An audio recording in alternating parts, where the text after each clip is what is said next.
哥哥，接下来我们去哪儿啊？保重。小心！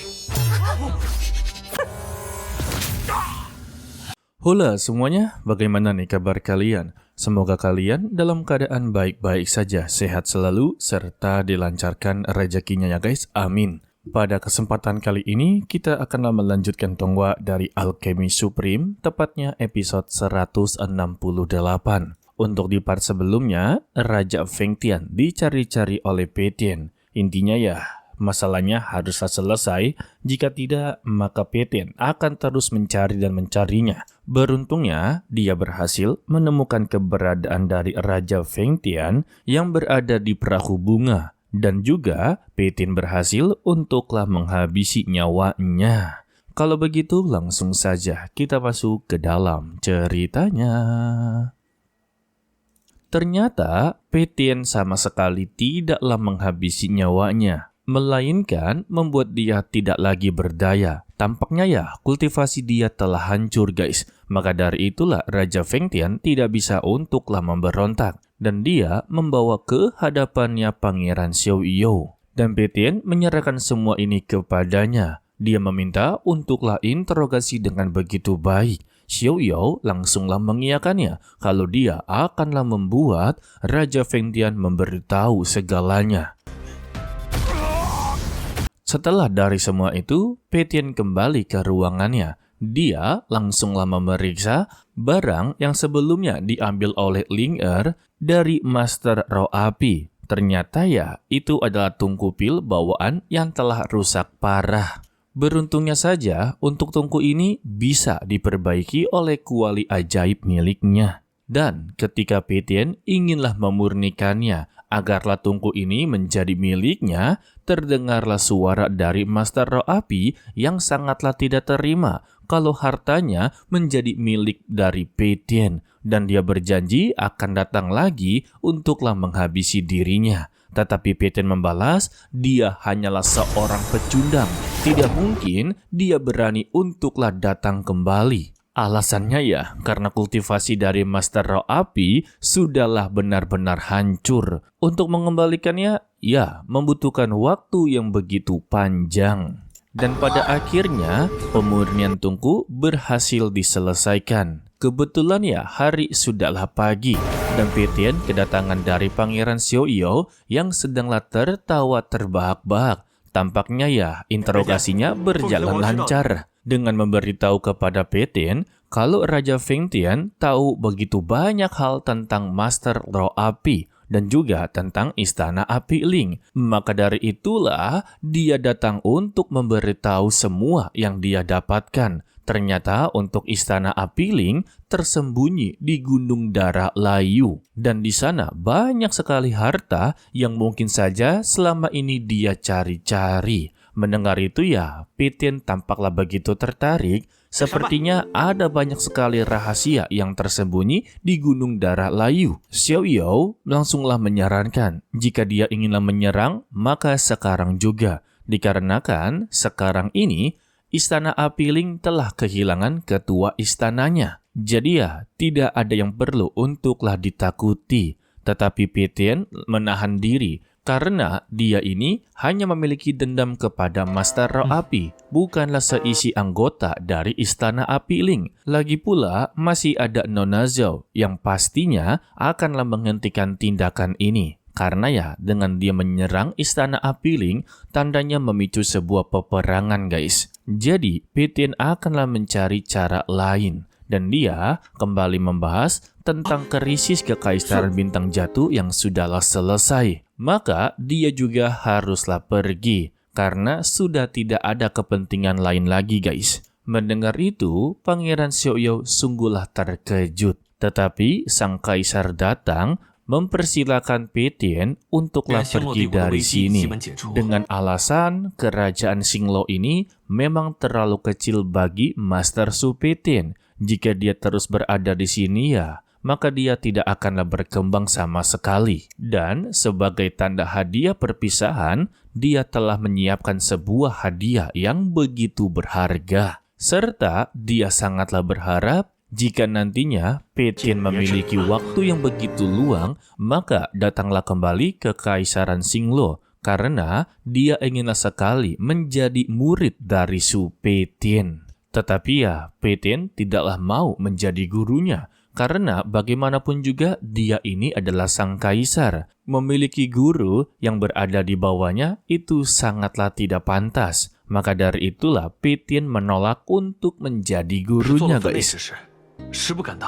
Tetapi sang kaisar tetaplah memaksa sampai dia mempunyai solusi. Kalau Petian tetaplah dipanggil sebagai guru, tetapi dia tidak perlu untuklah mengajarinya. Anggap saja kalau Petian ini diberikan gelar sebagai guru dari Kekaisaran Xinglo. Jadi ya, dengan gelar tersebut, Petian bisa untuklah mengajari seluruh anggota dari Kekaisaran Xinglo beserta dengan kaisar. Maka dari itulah status dia jauh lebih tinggi daripada siapapun. Dan pastinya tanggung jawabnya akanlah semakin besar. Alhasil, Petian terpaksa untuklah menerimanya, guys. Sesingkatnya, waktunya perpisahan Nona Zhao dan Jiansu. Yang dimana Jiansu akanlah menjadi murid pribadinya, guys. Ya, kita akanlah lihat 2 tahun ke depan, apakah dia akan menjadi lebih kuat atau sama sekali tidak. Ya, pasti udah kuat lah ya. Dan juga Nona Zhao meminta kepada Petian jangan lupa untuk janji 2 tahun ke depan, yang dimana dia haruslah membawa Yi Baiyu untuklah menemui dirinya. Dan Petian membalas, dia pasti akanlah membawa Yi Baiyu untuklah berkunjung dan membuktikan kalau dia sama sekali tidaklah bersalah. Dan mereka pun berpisah. Untuk Jiansu, dia pun langsunglah memeluknya.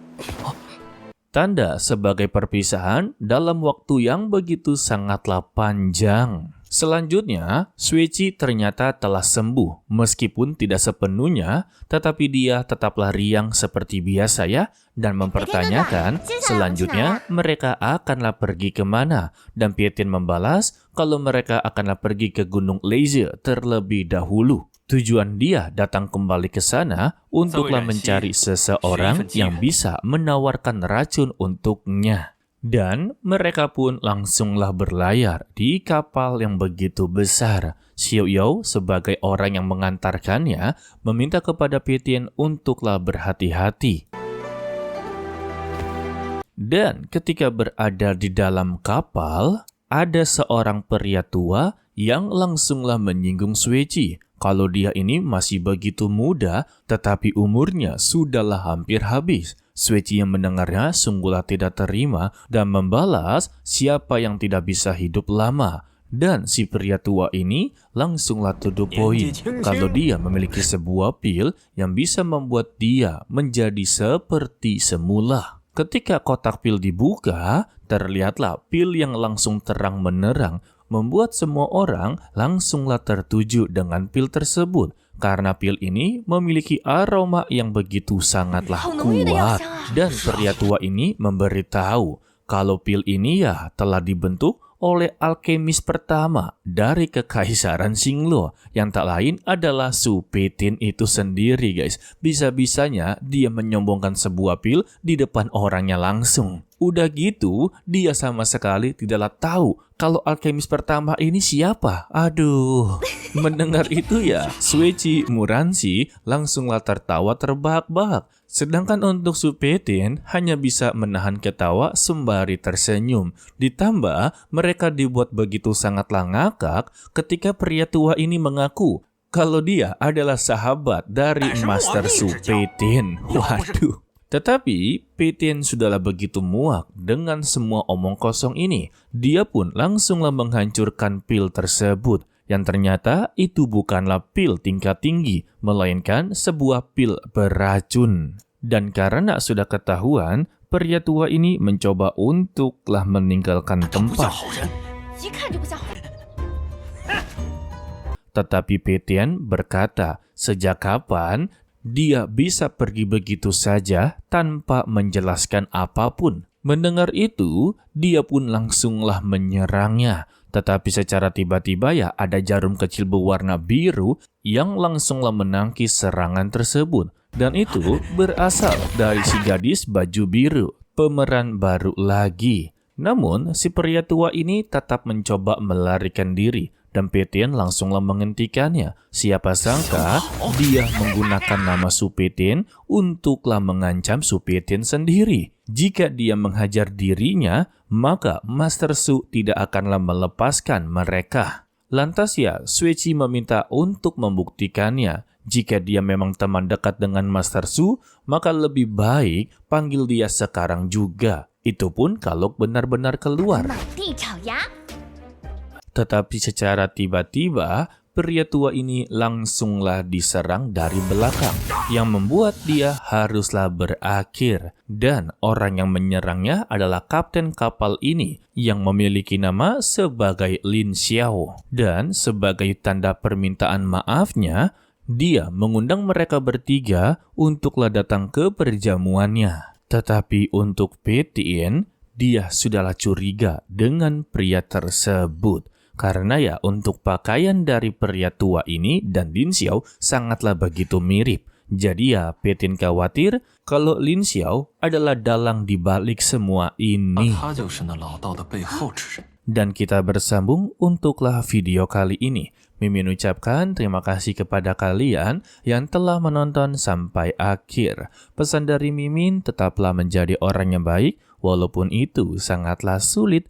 To be continue, sampai jumpa di video berikutnya. Bye-bye.